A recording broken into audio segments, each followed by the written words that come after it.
ഗുരുവായൂർ ക്ഷേത്രത്തെക്കുറിച്ച് നിങ്ങൾക്ക് അറിയാത്ത ചില കാര്യങ്ങൾ പറയാം. കേരളക്കരയിലെ പുണ്യപുരാതന ക്ഷേത്രങ്ങളിലൊന്നാണ് ഭൂലോക വൈകുണ്ഠം എന്നറിയപ്പെടുന്ന ഗുരുവായൂർ ക്ഷേത്രം. 14-ാം നൂറ്റാണ്ടിൽ രചിച്ച കോക സന്ദേശം എന്നറിയപ്പെടുന്ന തമിഴ് ഗ്രന്ഥത്തിൽ ഗുരുവായൂർ എന്ന് പറയുന്ന ഈ ക്ഷേത്രത്തെക്കുറിച്ച് വളരെ വിശദമായി പരാമർശിച്ചിട്ടുണ്ട്. പഴയ തമിഴ് ഭാഷയിൽ ഗുരുവായ് എന്നാൽ സമുദ്രം അഥവാ കടൽ എന്നാണ് അർത്ഥം. അതുകൊണ്ട് തന്നെ മലബാറിന്റെ തീരപ്രദേശത്ത് സ്ഥിതി ചെയ്യുന്ന ഈ ക്ഷേത്രത്തിന് ഗുരുവായൂർ എന്ന പേര് വന്നെന്നും പിന്നീടത് ഗുരുവായൂർ ആയി മാറിയെന്നും വിശ്വസിക്കുന്നു. ഒരിക്കൽ ഈ ക്ഷേത്രത്തിൽ ഒരു മഹാ അത്ഭുതമുണ്ടായി. അതിനെക്കുറിച്ചാണ് ഞാൻ ഈ വീഡിയോയിൽ നിങ്ങളുമായിട്ട് ഷെയർ ചെയ്യാൻ പോകുന്നത്. അതിനു മുമ്പ് നിങ്ങൾക്ക് ഈ വീഡിയോ ഇഷ്ടപ്പെടുകയാണെങ്കിൽ ഈ ചാനൽ ഒന്ന് സബ്സ്ക്രൈബ് ചെയ്യുക, ലൈക്ക് ചെയ്യുക, ഷെയർ ചെയ്യുക. മഹാഭാരതത്തിൽ അർജുനന്റെ മകനായ അഭിമന്യുവിന് നായാട്ടിൽ വളരെയധികം ഭ്രമമുള്ള പരീക്ഷിത് എന്ന് പറയുന്ന ഒരു മകനുണ്ട്. അങ്ങനെ ഒരു ദിവസം ഈ പരീക്ഷിത് രാജാവ് നായാട്ടിന് പോവുകയാണ്. കാട്ടിലൂടെ പോകുന്നതിനിടയിൽ ഒരു മാൻപേടയെ ഈ പരീക്ഷിത് രാജാവ് കാണുവാനിടയായി. തുടർന്ന് അതിനെ അമ്പെയ്യാൻ ലക്ഷ്യം വെക്കുമ്പോഴേക്കും ഈ മാൻപേട ഓടി മറയുകയാണ്. തുടർന്ന് ഈ മാൻപേടയെ ഇങ്ങനെ പിന്തുടർന്ന് രാജാവ് ഒരുപാട് ദൂരം യാത്ര ചെയ്യുകയാണ്. അങ്ങനെ കാടിന്റെ ഏകദേശം കുറെ ഉള്ളിലേക്ക് പോകുന്ന സമയത്ത് അവിടെ വെച്ച് ഈ മാൻപേട കണ്ണിൽ നിന്നും അപ്രത്യക്ഷമാവുകയാണ്. അങ്ങനെ ഈ മാൻപേടയെ തിരക്കി കാടിനുള്ളിലേക്ക് എത്തുന്ന പരീക്ഷിത് രാജാവ് അവിടെ ഒരു ആശ്രമം കാണുകയാണ്. അത് ശാമിക മഹർഷിയുടെ ആശ്രമമായിരുന്നു. അങ്ങനെ ആ ആശ്രമത്തിന് മുന്നിലേക്ക് ചെല്ലുന്ന പരീക്ഷിത് രാജാവ് കാണുന്നത് അവിടെ ധ്യാനനിരതനായിരിക്കുന്ന മഹർഷിയെയാണ്. എന്നാൽ ഇത്രയും ദൂരം തന്നെ ഓടിച്ച് അവശനാക്കിയ ഈ മാൻപേടയെ പെട്ടെന്നങ്ങനെ വിട്ടുകളയുവാൻ പരീക്ഷിത് രാജാവ് തയ്യാറായിരുന്നില്ല. അതുകൊണ്ട് തന്നെ ഈ മഹർഷിയോട് ചോദിക്കുകയാണ്, ഇതുവഴി ഒരു മാൻപേട ഓടിപ്പോകുന്നത് കണ്ടായിരുന്നോ എന്ന്. എന്നാൽ ധ്യാനത്തിലായിരിക്കുന്ന മഹർഷി ഇതിന് മറുപടിയൊന്നും പറയുന്നില്ല. അങ്ങനെ ഒരു വട്ടമല്ല, രണ്ടു വട്ടമല്ല, നിരവധി തവണ ഈ ഒരു ചോദ്യം മഹാരാജാവ് ഈ ഒരു മഹർഷിയോട് ചോദിക്കുകയാണ്. എന്നാൽ ധ്യാനത്തിൽ നിന്നും ഉണരാത്തത് കൊണ്ട് തന്നെ മഹർഷി ഇതിനൊന്നും മറുപടി പറഞ്ഞതേയില്ല. ഇതിനെ തുടർന്ന് വളരെയധികം ദേഷ്യം വരുന്ന മഹാരാജാവ് അവിടെ കാണുന്ന ഒരു പാമ്പിനെ തല്ലിക്കൊന്നതിനു ശേഷം ആ പാമ്പിനെ എടുത്ത് ഈ ധ്യാനനിരതനായിരിക്കുന്ന മഹർഷിയുടെ കഴുത്തിൽ ചുറ്റുവെച്ചിട്ട് അവിടെ നിന്നും പോവുകയാണ്. ഈ വിവരം അറിഞ്ഞ ശാമിക മഹർഷിയുടെ മകൻ സിഞ്ചിൻ വളരെയധികം രോഷാകുലനായി മാറുകയാണ്. അതിനെ തുടർന്ന് പരീക്ഷിത് രാജാവ് ഇന്നു മുതൽ കൃത്യം 7 ദിവസത്തിനുള്ളിൽ സർപ്പദർശനമേറ്റ് കൊല്ലപ്പെടുമെന്നുള്ള ശാപം നൽകുകയാണ്. എന്നാൽ ധ്യാനത്തിൽ നിന്നും ഉണർന്ന ശാമിക മഹർഷി മകന്റെ ഈ പ്രവൃത്തിയിൽ അത്രത്തോളം സന്തുഷ്ടനായിരുന്നില്ല. അതേ തുടർന്ന് ഈ മഹാരാജാവിനോട് വളരെ പെട്ടെന്ന് തന്നെ അദ്ദേഹത്തിന് ഇത്തരത്തിലുള്ള ഒരു ശാപം ലഭിച്ചിട്ടുണ്ടെന്നും അതുകൊണ്ട് തന്നെ അത് ഒഴിവാക്കാനുള്ള കാര്യങ്ങൾ എത്രയും പെട്ടെന്ന് ചെയ്യണമെന്നും തന്റെ ഒരു ശിഷ്യനെ വിട്ട് ഈ പരീക്ഷിത് രാജാവിനെ അറിയിക്കുകയാണ്. ഇതിനെ തുടർന്ന് ആ ശാപത്തിൽ നിന്നും രക്ഷപ്പെടാനുള്ള നിരവധി വഴികളാണ് പരീക്ഷിത് രാജാവ് നടത്തുന്നത്. അങ്ങനെ ഒടുവിൽ ഒരു സ്ഫടികം കൊണ്ട് തീർത്ത ഒരു റൂമിനുള്ളിൽ ഒറ്റയ്ക്ക് കഴിയാനായിട്ട് തീരുമാനിക്കുകയാണ്. പരീക്ഷിത് രാജാവിന് കഴിക്കാൻ കൊണ്ടുപോകുന്ന പഴങ്ങളിൽ ഒന്നിൽ ഒരു ചെറിയ പുഴുവായി കടന്നുകൂടി ആ കണ്ണാടി അറയ്ക്കുള്ളിൽ കടന്ന് ഒരു ഭീമാകാരമായ സർപ്പമായി മാറി നാഗരാജാവായ തക്ഷകന്റെ ദംശനമേറ്റ് പരീക്ഷിത് രാജാവ് കൊല്ലപ്പെടുകയാണ്. എന്നാൽ പരീക്ഷിത് രാജാവിന്റെ മകനായ ജനമേജയ ഒരു കഠിന ശപഥം തന്നെ ചെയ്യുകയാണ്. ഇന്നേക്ക് 7 നാൾക്കുള്ളിൽ തക്ഷകനെ വധിച്ചിരിക്കുമെന്നുള്ള ശപഥമാണ് അദ്ദേഹം ചെയ്യുന്നത്. അതിനുവേണ്ടി ഒരു വലിയ യാഗകുണ്ഡം തന്നെ ഉണ്ടാക്കുകയാണ്. ഒരു വലിയ യാഗയജ്ഞം, ഒരു ഹോമം തന്നെ നടത്തുവാനായിട്ട് തീരുമാനിക്കുകയാണ്. സർപ്പശാസ്ത്ര യജ്ഞം എന്ന പേരിൽ നടത്തുന്ന ആ ഒരു യാഗത്തിലുള്ള ഹോമകുണ്ഡത്തിലേക്ക് ലോകത്തുള്ള മുഴുവൻ സർപ്പങ്ങളെയും കൊണ്ട് വലിച്ചെറിയുകയാണ് ചെയ്യുന്നത്. അങ്ങനെ എവിടെ പോയി ഒളിച്ചാലും തക്ഷകനെ പിടികൂടി കൊല്ലുമെന്നുള്ള ആ യാഗം വളരെയധികം ഉച്ചസ്ഥായിയിൽ നിൽക്കുന്ന സമയത്ത് ജീവഭയം കൊണ്ട് തക്ഷകൻ ദേവലോകത്തു പോയി ഇന്ദ്രന്റെ അടുത്ത് അഭയം പ്രാപിക്കുകയാണ്. എന്നാൽ യാഗത്തിൽ ഉരുവിടുന്ന മന്ത്രോച്ചാരണങ്ങളുടെ ശക്തി കൊണ്ട് തന്നെ ഒരു കാരണവശാലും തനിക്ക് പിടിച്ചു നിൽക്കാൻ കഴിയില്ല. ഇനി ഈ യാഗം മുന്നിലേക്ക് പോവുകയാണ് എങ്കിൽ അഭയം കൊടുത്ത ഇന്ദ്രൻ ഉൾപ്പെടെ ഈ ഹോമകുണ്ഡത്തിലേക്ക് വലിച്ചിഴക്കപ്പെടും എന്നുള്ളത് തിരിച്ചറിയുന്ന ഇന്ദ്രൻ രക്ഷയ്ക്കായിട്ട് എല്ലാ വഴികളും തേടുകയാണ്. ഒടുവിൽ അസ്തികമുനി ഇടപെട്ട് ഈ യാഗം നിർത്തിവെക്കാൻ തീരുമാനമെടുക്കുകയും അതിനെ തുടർന്ന് തക്ഷകന് തന്റെ ജീവൻ തിരിച്ചു കിട്ടുകയും ചെയ്യുകയാണ്. അങ്ങനെ അസ്തികമുനി ഇടപെട്ട് ആ യാഗം നിർത്തിവെക്കുന്ന ദിവസം ശ്രാവണ മാസത്തിലെ ശുക്ലപക്ഷ പഞ്ചമി ദിവസമായതുകൊണ്ടാണ് ഇന്നും ആ ദിവസം നാഗപഞ്ചമി ദിവസമായിട്ട് ആഘോഷിക്കുന്നത്. എന്നാൽ ഈ ഒരു യാഗത്തിന്റെ ഫലമായി ലക്ഷക്കണക്കിന് സർപ്പങ്ങളെയാണ് ജനമേജയ രാജാവ് കൊന്നൊടുക്കിയത്.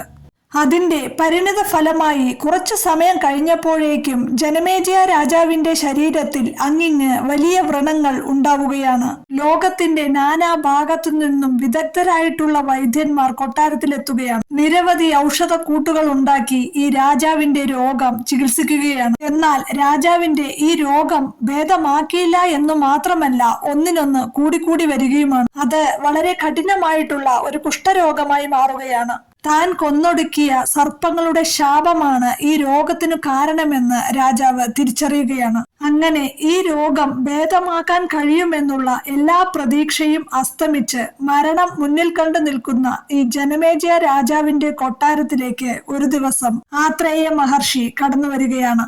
ഈ അപൂർവ രോഗം മാറണമെങ്കിൽ ഗുരുവായൂരിൽ പോയി കൃഷ്ണന്റെ പാതാര വൃന്ദങ്ങളിൽ അഭയം പ്രാപിക്കണമെന്നും ശ്രീഹരിയും മഹാവിഷ്ണുവും ഒരുമിച്ചുള്ള പൂർണ്ണതയിൽ തിളങ്ങി നിൽക്കുന്ന ഗുരുവായൂരപ്പനെ പ്രീതിപ്പെടുത്തുകയാണെങ്കിൽ ഈ രോഗത്തിൽ നിന്ന് ശമനമുണ്ടാകുമെന്നും രക്ഷ നേടാൻ കഴിയുമെന്നും ആത്രേയ മഹർഷി വെളിപ്പെടുത്തുകയാണ്.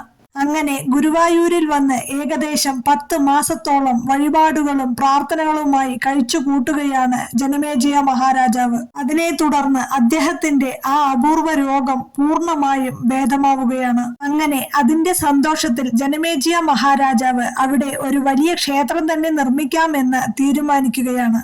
അങ്ങനെ കാലം കുറെ കടന്നു പോവുകയാണ്. ഭരണമൊക്കെ മാറുകയാണ്. കേരളം ചേരപ്പെരുമാളിന്റെ ഭരണകാലത്തേക്ക് എത്തുകയാണ്. ചേരപ്പെരുമാൾ കടുത്ത ശിവഭക്തനായതുകൊണ്ട് തന്നെ വൈഷ്ണവ ക്ഷേത്രങ്ങളൊന്നും അത്ര കണ്ട് പ്രാധാന്യം നൽകുന്ന സമയമായിരുന്നില്ല. അങ്ങനെ ഈ വൈഷ്ണവ ക്ഷേത്രം പൂർണ്ണമായിട്ടും അവഗണിക്കപ്പെടുന്നതിന്റെ ഭാഗമായിട്ട് ഗുരുവായൂർ അമ്പലവും ക്ഷയിച്ചു പോകുന്ന ഒരവസ്ഥയിലേക്ക് എത്തിച്ചേരുകയാണ്. എന്നാൽ ആ ഒരു ക്ഷേത്രം കുറച്ചു കൂടുതൽ പുനരുദ്ധാരണം നടത്തുന്നതിനും അവിടേക്ക് കൂടുതൽ ഭക്തജനങ്ങളെ കൊണ്ടെത്തിക്കുന്നതിനുമൊന്നും ഈ ചേരപ്പെരുമാളിന്റെ ഭരണകാലത്ത് യാതൊരുവിധ നടപടികളും നടത്തിയിരുന്നില്ല എന്നു മാത്രമല്ല, തൊട്ടടുത്തായി മമ്മിയൂരിൽ ഒരു വലിയ ശിവക്ഷേത്രം നിർമ്മിക്കുകയും എല്ലാ പ്രാധാന്യവും മമ്മിയൂരിലുള്ള ആ ശിവക്ഷേത്രത്തിന് നൽകുകയും ചെയ്തു ചേരപ്പെരുമാൾ. അങ്ങനെ ഗുരുവായൂരമ്പലം ക്ഷയിച്ച് ദാരിദ്ര്യത്തിലേക്ക് എത്തിച്ചേരുന്ന കാലഘട്ടം. അങ്ങനെ ഇരിക്കെ ഒരു ദിവസം രാത്രിയിൽ മമ്മിയൂർ ശിവക്ഷേത്രത്തിലേക്ക് ഒരു യോഗി വര്യൻ എത്തുകയാണ്. അദ്ദേഹം വളരെയധികം ദൂരം യാത്ര ചെയ്ത് ക്ഷീണിതനായാണ് എത്തിയിരിക്കുന്നത്. അതുകൊണ്ട് തന്നെ രാത്രിയിലേക്കുള്ള ഭക്ഷണവും കൂടാതെ ആ ഒരു ദിവസം അവിടെ തങ്ങാനുള്ള എന്തെങ്കിലും ഒരു സൗകര്യം ചെയ്തു കൊടുക്കണമെന്ന് ആ ക്ഷേത്രത്തിലെ അധികൃതരോട് ചോദിക്കുകയാണ്. എന്നാൽ അവിടെ ഭക്ഷണവും മറ്റെല്ലാ സൗകര്യങ്ങളും ഉണ്ടായിരുന്നുവെങ്കിലും ആ ക്ഷേത്ര അധികൃതർ അത് ചെയ്തു കൊടുക്കാനായിട്ട് തയ്യാറായില്ല. അങ്ങനെ അഭയം ചോദിച്ചു വന്ന യോഗി വര്യനെ അവർ ആട്ടിപ്പായിക്കുകയായിരുന്നു. അങ്ങനെ അവിടെ നിന്നും വളരെയധികം വിഷമത്തോടെ പുറത്തിറങ്ങുന്ന യോഗി വര്യൻ നേരെ തൊട്ടടുത്തുള്ള ഗുരുവായൂർ ക്ഷേത്രത്തിലേക്ക് വരികയാണ്. ഈ ഗുരുവായൂർ അമ്പലത്തിന്റെ ക്ഷേത്ര അങ്കണത്തിൽ കടക്കുന്ന സമയത്തു തന്നെ ഒരു ബ്രാഹ്മണ ബാലൻ വന്ന് അദ്ദേഹത്തെ ആനയിച്ചു കൊണ്ടുപോവുകയാണ്. അതിനുശേഷം നല്ല ഭക്ഷണവും നൽകി അവിടെ അന്നത്തെ ദിവസം അന്തി ഉറങ്ങാനുള്ള എല്ലാ സൗകര്യങ്ങളും ചെയ്തു കൊടുക്കുകയായിരുന്നു. അങ്ങനെ ഈ ബാലന്റെ ഇത്തരത്തിലുള്ള പ്രവൃത്തിയിൽ വളരെയധികം സന്തുഷ്ടനാകുന്ന യോഗി വര്യൻ ആ ക്ഷേത്രത്തെയും ആ ബാലനെയും അനുഗ്രഹിക്കുകയാണ്. അതിനെ തുടർന്ന് ക്ഷയിച്ച് ദാരിദ്ര്യത്തിലായിരുന്ന ഈ ഗുരുവായൂർ അമ്പലം പൂർവാധികം സമൃദ്ധിയിലേക്ക് എത്തിച്ചേർന്നു എന്നാണ് വിശ്വാസം.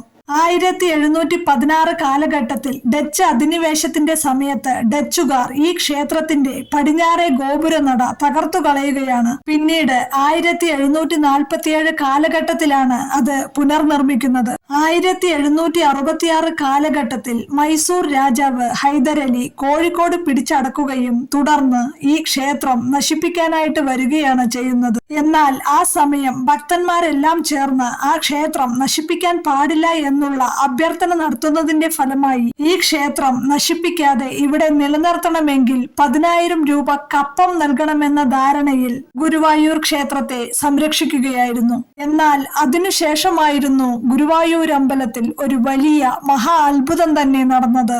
AD 1789 കാലഘട്ടത്തിൽ ടിപ്പു സുൽത്താൻ രാജ്യം പിടിച്ചടക്കി. രാജ്യത്തുള്ള നിരവധി ക്ഷേത്രങ്ങൾ ഇങ്ങനെ നശിപ്പിച്ചുകൊണ്ടിരിക്കുന്നതിന്റെ ഭാഗമായി ഗുരുവായൂർ ക്ഷേത്രത്തിലും ടിപ്പു സുൽത്താനും പടയാളികളും എത്തിച്ചേരുകയാണ്. അതിനുശേഷം ഈ ക്ഷേത്രം നശിപ്പിക്കരുത് എന്നുള്ള എല്ലാ അപേക്ഷകളും പിന്തള്ളി ഈ ക്ഷേത്രത്തിനെ തീ വയ്ക്കാനായിട്ട് തീരുമാനിക്കുകയാണ്. ക്ഷേത്രത്തിന്റെ പുറത്തുണ്ടായിരുന്ന നിരവധി പ്രതിഷ്ഠകൾ തകർക്കുന്നത് കാണുന്ന ഭക്തർ ഈ ക്ഷേത്രത്തിന്റെ പ്രധാന പ്രതിഷ്ഠ ഭൂമിക്കടിയിലുള്ള നിലവറയിൽ കൊണ്ടുപോയി ഒളിപ്പിക്കുകയാണ്. അങ്ങനെ നിരവധി ഭക്തരുടെ അപേക്ഷയൊക്കെ പിന്തള്ളി ഗുരുവായൂർ ക്ഷേത്രത്തിനെ ടിപ്പു സുൽത്താന്റെ പടയാളികൾ തീവയ്ക്കുകയാണ്. ഈ തീ ഇങ്ങനെ ആളി കത്തിത്തുടങ്ങുന്ന സമയത്ത് വിജയശ്രീലാളിതനായി നിൽക്കുന്ന ടിപ്പു സുൽത്താനെ നടുക്കിക്കൊണ്ട് അവിടെ ഒരു വെള്ളിടി വെട്ടുകയാണ്. വളരെ പെട്ടെന്ന് തന്നെ പ്രകൃതിയുടെ സ്വഭാവം ഇങ്ങനെ മാറുകയാണ്.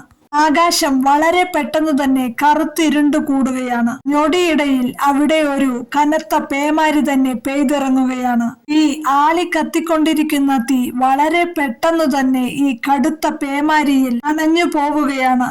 തുടർന്ന് നിരവധി മണിക്കൂറുകളാണ് തുടർച്ചയായി ഈ പേമാരി അവിടെ പെയ്തിറങ്ങിയത്. ഒടുവിൽ കുറച്ചു സമയം കാത്തു നിന്നിട്ടും ഈ പേമാരി അടങ്ങുന്നില്ല എന്ന് കാണുന്ന ടിപ്പു സുൽത്താൻ തന്റെ പടയാളികളെയും കൂട്ടി തിരിച്ചു പോവുകയാണ് ചെയ്യുന്നത്. വളരെ താമസിയാതെ തന്നെ ടിപ്പു സുൽത്താൻ ബ്രിട്ടീഷുകാരോട് പരാജയപ്പെടുകയും ചെയ്തു.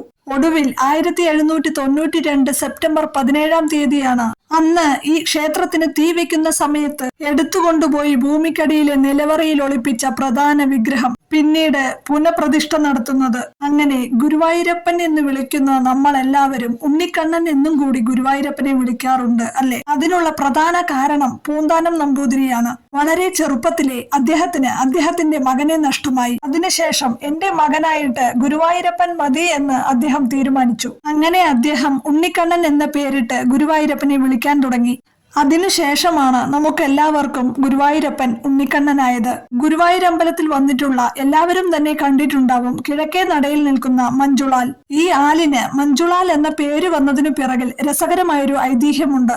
ഒരിക്കൽ ഗുരുവായൂർ ക്ഷേത്രത്തിനടുത്ത് തന്നെ താമസിച്ചിരുന്ന ഗുരുവായൂരപ്പന്റെ പരമഭക്തയായ ഒരു വാരസ്യാര് പെൺകുട്ടി ഉണ്ടായിരുന്നു മഞ്ജുള. ദിവസവും ഭഗവാനെ തൊഴാനായി വരുമ്പോൾ ഭഗവാനെ ചാർത്താനായി ഒരു തുളസി മാല കൂടി കെട്ടിക്കൊണ്ടുവരിക പതിവായിരുന്നു.